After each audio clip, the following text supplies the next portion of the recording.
Thank you for joining us. This is Business Incorporated coming to you live from Lagos, Nigeria. I'm Chimeze Obi Iwawo. On the show today, Senegal attracts almost $10 billion in Eurobond bids. African capital markets activities is the second highest since 2013. That's according to PwC 2017 report. Plus, new global banking outlook report by EY shows banks are seeking to become digitally mature.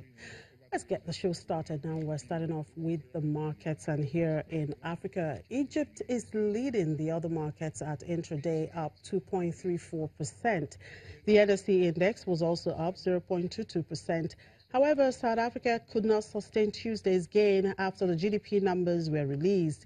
The index tilted downwards at intraday, down 1.23%. Kenya closed in the green on Tuesday.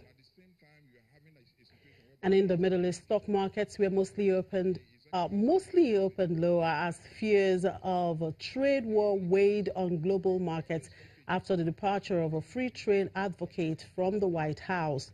At intraday, Qatar stock market slipped 0.69% after rebounding slightly on Tuesday following a two-month low the day before.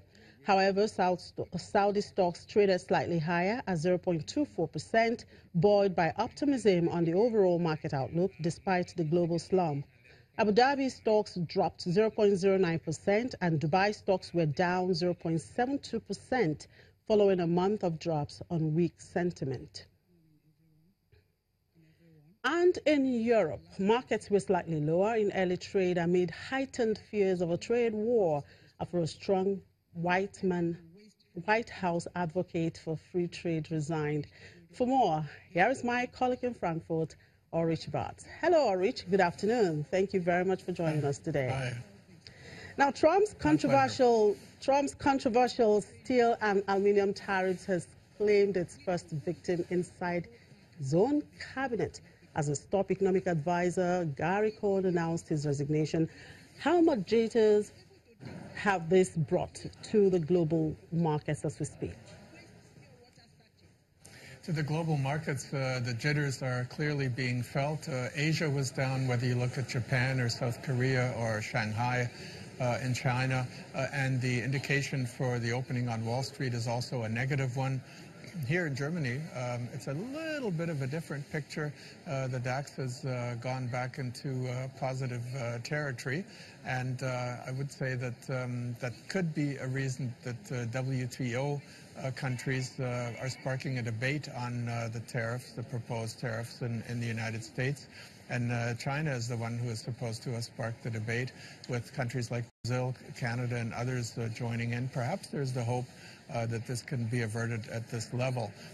Still, the car companies here in Germany, BMW and Daimler and Volkswagen losing, Daimler and Volkswagen losing the most.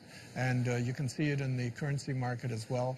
The euro is stronger because there's worries for the dollar. Oil is also down over this. Okay, in the meantime, Saudi Crown Prince Mohammed bin Salman is set to begin a three-day state visit to London. Is this a bit about Brexit or Aramco's IPO, and is Europe jealous of this visit? I think it's a little bit of all of this. The British would like to alleviate concerns over the consequences of Brexit and get a symbolic prize from the Saudis, the IPO of Aramco. If that were to take place at the London Stock Exchange, would be, of course, a very strong signal to the financial market and, of course, reap many, many millions for the stock market there and the financial companies that would be involved. But the Crown Prince is not only visiting the UK, but he also has a visit planned to the US, where the IPO is also likely to play a role.